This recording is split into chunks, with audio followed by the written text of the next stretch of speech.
The Nissan GTRs are some of the most popular cars here in Gran Turismo 7. It's always been that way in the franchise, and while many 90s Japanese icons have fallen off a little bit in Gran Turismo 7, it seems like the GTRs always age like fine wine. And today we have a massive video covering 19 different setups for Nissan GTR cars in Gran Turismo 7. I haven't seen anyone do a video quite like this one, so if you guys really enjoy or find great use from these setups, leaving a like, comment, and also subscribing will greatly help me out a lot. I really appreciate the support on the previous few videos, guys, so I'd love to keep the momentum going on this one. Without further ado, let's get into the setups. So a bit of universal advice that I want to give for the Nissan GTR road cars in particular is if you're driving on a momentum-based track, meaning a track that has a lot of high-speed corners, not a lot of low-speed corners, and not a lot of long straightaways, you could definitely raise the rear ride height up and maybe even take off some rear downforce, and this will provide the car with more rotation in the high-speed corners. There are downsides to doing these things, but again, on momentum-based tracks such as Big Willow, even Nürburgring Nordschleife to a certain degree, and especially on Tokyo Central, running a more aggressive, oversteery, high rear ride height and lower rear downforce setup could be beneficial on these cars, but the setups provided in these screenshots should be very close to optimal on 90% of tracks. So yeah, without further ado, let's get into the first car. First up, we have the Nissan GTR GT3, the 2018 model of course, easily one of the best driving GR3 cars in the class. The 2018 GTR is a massive improvement from the 2013. The improved handling and top speed are both super apparent, the balance entering corners with this setup equipped is perfect, and while maxed out this isn't the top car necessarily, for horsepower and especially weight limited racing, this car is one of the best GR3s in the entire game. For specific straight line centered tracks, you may want to consider running less downforce to improve overall lap time, though for most tracks this should be the perfect blend of speed and handling. I can't stress how big of an upgrade the 2018 GTR is over the older model year 2013 car. However, that older model year car does still exist, and I am obligated to talk about it in this video. While at its base, the 2013 GTR model is inferior to the 2018, the PP rating is a lot lower, and to me, this is the one scenario where this car is strong. If you're running in a PP limited GR3 race, especially between 700 and 750, it does have punchy acceleration and solid cornering potential. The setup provided in this video can mitigate many of the poor handling characteristics the car has stock. Not a car I would recommend buying straight away, but for those who like to try something different, it's a fun challenge and a respectable pick in the right scenarios. The third Group 3 GTR is the GTR GT500 R34. While this is an iconic car from previous Gran Turismo games, the version introduced to GT7 is the 1999 car, which happens to be a bit heavier than the 2000 and onward model year versions. This results in the GTR GT500 being the slowest of the JGTC GT500 cars by a noticeable margin. It has a lot of understeer entering corners and can't hold a candle to most GR3 cars in the high speed bends. I've tried to lower the rear downforce to improve this condition, but this comes with the downside of worse low speed traction. The top speed of this car is also a shell of its former self, as the old GT500 cars had their top speed nerfed after the 1.49 update. It's not the worst GR3 car in the game, but it's definitely not good, and I'm hoping they add the lighter and faster 2000 GTR GT500 to make it more competitive with its peers. So at this point, you probably think I'm done with GR3 Nissans, and because I just said that, you know that there is indeed a fourth option. Though if I'm being honest, calling this car an option might be a bit generous, as it's likely one of the 3 or 4 worst GR3 cars in the entire game. The Super Silhouette wasn't always this bad, however. Prior to the 1.31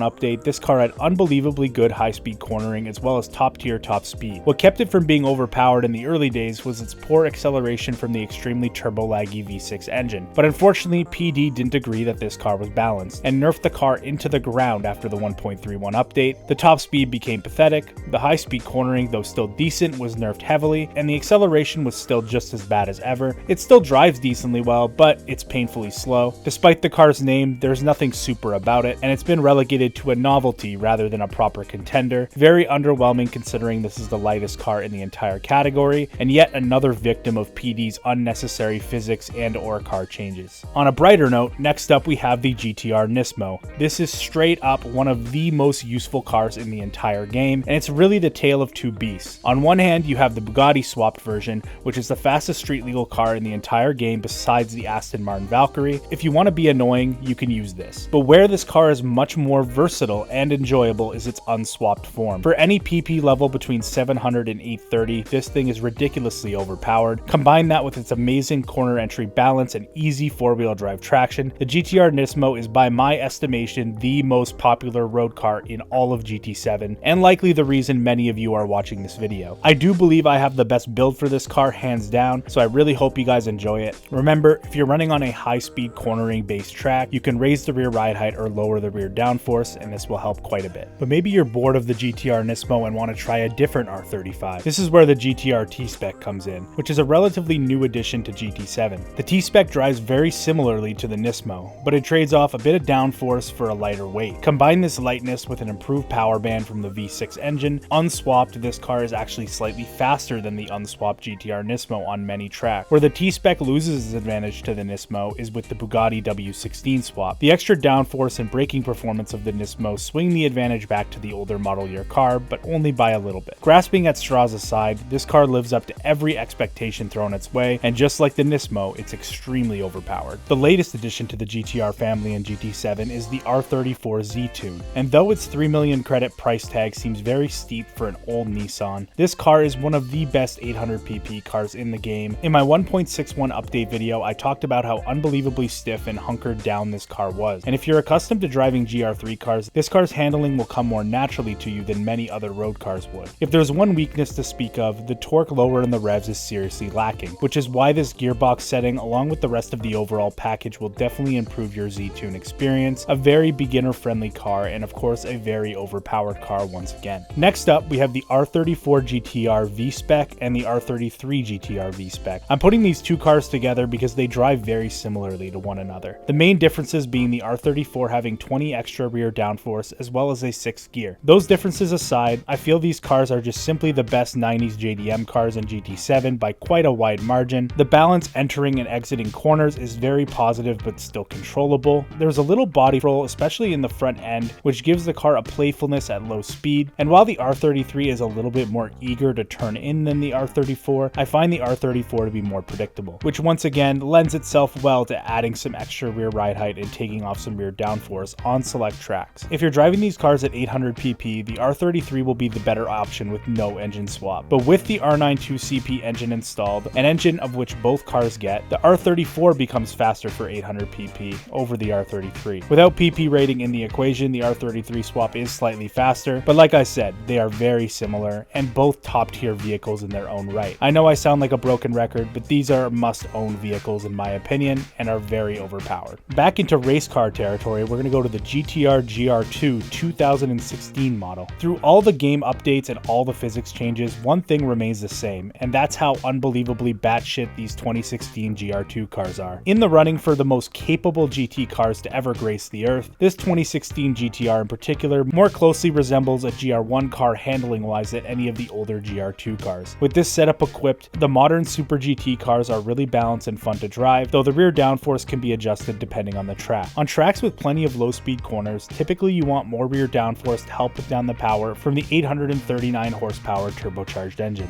This is also aided by the fact the GTR comes with an available custom rear wing, which provides more rear downforce when needed. However, on tracks with less traction zones or longer straights, you can get a better mid-corner balance in the high-speed corners with less rear downforce. This setup should also be excellent for the 2016 Lexus RCF GR2 as well, as the Nissan and the Lexus basically feel identical. For maxed out racing, the 2016 Honda has a slight edge over the Nissan on most tracks, but only just, and this Super GT Nissan does more than enough to wow even the most competent of drivers. Next up, we have the 2008 GTR GT500. The 2008 Super GT GTR is in a different category to the 2016 cars altogether, and that's completely fine when you consider the PP rating is nearly 50 points lower. And at that PP rating, it's an unbelievably strong car. Balance-wise, it's more playful mid-corner and isn't as reliant on downforce as the more robotic-feeling modern cars, but also has a more linear power output from the very torquey and potent V8 engine. I remember I always used to run a 5-speed transmission on this car in GT Sport because 6th gear was basically useless due to the great low-end power delivery. And from what I can tell on this update, update, the 2008 GTR does feel like the most versatile 2008 GR2 car, though overall performance is pretty similar amongst all three,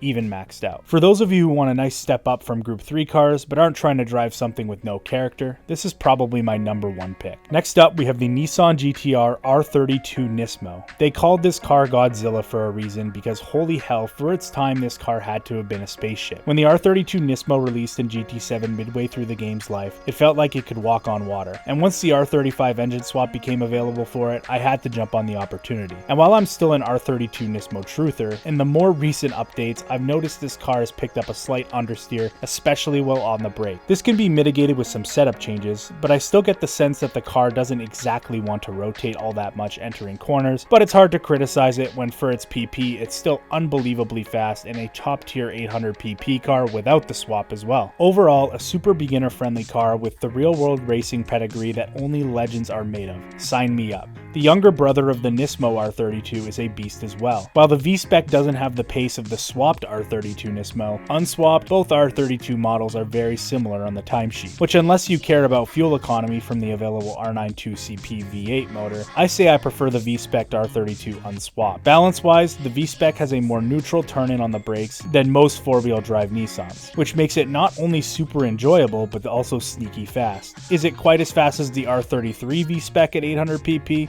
Not quite, but you will amass far more respect points for dominating races in the older model year car, while also having a more raw driving experience than the R33 and R34. For that, check your local used car dealer and see if you can pick one up. I highly recommend it. Next on the list is the GTR GR4 car. Now, GR4 cars are often difficult to evaluate in this game, as most people drive them on BOP, where their performance can be artificially manipulated by the developers at any time, but for higher horsepower GR4 races, things like four-wheel drive, which this GTR has, gives it a huge advantage over other GR4 cars, especially at lower speed. Unfortunately, in the case of the GR4 model of the GTR, it suffers from one of the worst cases of bottoming out of any race car in this game, meaning the ride heights need to be raised quite a bit to compensate. The overall balance entering corners, however, is very neutral, and it does a great job hiding its above average weight. Not quite on the level of the Huracan or the Alfa Romeo offerings in GR4, but definitely a serviceable and reliable option when set up correctly. A car that's often forgettable in GT7 is the GTR 2017 model. The regular non-NISMO version of the 2017 GTR has taken a backseat recently due to the addition of the T-Spec, which we discussed earlier. And while this regular GTR is a few tenths off the other two R35s with the stock engine equipped, maxed out it has a lower PP rating than the other two, meaning if you're running this car at 810 PP or below, it's essentially just as good as the NISMO and the T-Spec. Similar to the two aforementioned vehicles, the base GTR also gets a swap, but instead of the Bugatti W16 swap, which usually gets eradicated by horsepower limits, this GTR gets the 1232 horsepower LS7 motor, which makes it the fastest sub 1300 horsepower road car in the game besides the Ferrari A12 Superfast. It's hard to call an 1000 plus horsepower R35 a sensible choice, but of all the R35s, this is the most rare one to see in lobbies nowadays, so go pick one up and take the fight to the NISMOs and the T-Specs. While not technically under the Nissan banner in GT7, everybody knows what the NISMO 400R stands for. The NISMO 400R is one of the most misunderstood GTRs in the game. Many people see the R33 platform as the black sheep of the GTR lineup. Many will cite the 400R as a bulbous, difficult to set up version of the already excellent R33. What I'm here to tell you, that when set up properly, the 400R is the fastest non-R35 GTR in the entire game, at least with its available engine swap equipped, which features the VR R35 NISMO motor from earlier. In order to extract that speed from the 400R, this setup requires a little bit of front ride height TLC in order to avoid bottoming out, while simultaneously avoiding understeer by raising the rear ride height. The 400R feels very stiffly sprung and hunkered down, but not in the same way that its twin the Z-Tune does. Over bumps, the car can get a little bit nervous and may not feel as confidence-inspiring at tracks like Nürburgring or Bathurst compared to the Z-Tune or the R33 V-Spec. It also requires a lot of detuning to bring down to 800 PP, which is why I prefer running this car maxed out. As is, it's one of the very few road cars built before 2000 to run a 138 at Trial Mountain. Truly a remarkable performance from a remarkable car. Give it a chance and you will not be disappointed. Next, we have the GTR Group B Rally Car. And while I don't drive very much on dirt, on tarmac this thing is a beast. The R35 GRB is single-handedly having me question what I know about the GRB category. I always thought that the older Group B era cars were faster due to their extremely light weight, and while the Quattro is still the fastest Group B car, the GTR can lap almost as quickly as the Delta HF and the Peugeot 205 Evo. While it's setting those blistering laps, the handling balance is honestly perfection, which seems to be a reoccurring theme with the Group B cars on tarmac circuits. Their PP ratings are also very low for the lap time potential that they have, which may be grounds to do a more in-depth Group B related video. As for the GTR, it's an extremely underrated car that needs to be given a try, and Group B cars in general honestly are also just very underrated. The fastest car in this video is also one of the most controversial racing cars in modern history, the predominantly front-wheel drive GTR LM Nismo. The GTR LM Nismo was the butt of many jokes during the preliminary years of LMP1. While the car is not 100% front-wheel drive and is actually classified as four-wheel drive, which was recently adjusted in-game, it sure does feel like an FF car. You really have to rely on the corner entry rotation to do the brunt of your cornering before opening up the steering and throttling up out of the corner. And the amount of front downforce required to get the car to rotate in medium to low speed corners is concerningly high. With the center of pressure so far forward, the high speed cornering is nothing short of terrifying. But this setup does a good job of balancing that entry oversteer at high speeds without giving much up in the low speed corners. Is it a great GR1 in the grand scheme of things? No, not really, especially for its PP level. But can it be competitive on select tracks? Yes. And it offers quite a unique driving experience that we will likely never ever see again from any other car, and it's surprisingly fun to drive even if not the most competitive option in the class. And the last car I'm going to be featuring in this video is the R31 GTS-R. Though not technically a GTR, the R31 is the first rear-wheel drive road car to be featured in this video. While it gets an engine swap that puts the PP rating right up there with the R32s, its overall performance in reality struggles to live up to the others. It has a lot of understeer entering the corners, and putting down the power is no easy task when pushing at 10/10ths. For its age, however, it's extremely capable in the grand scheme of things, and I struggle to think of any FR cars from the 80s that can compete with the GTS-R. If you can manage the understeer, it's definitely serviceable, but maybe more well suited to a build without the swap. Not a standout by any means, but not a liability either.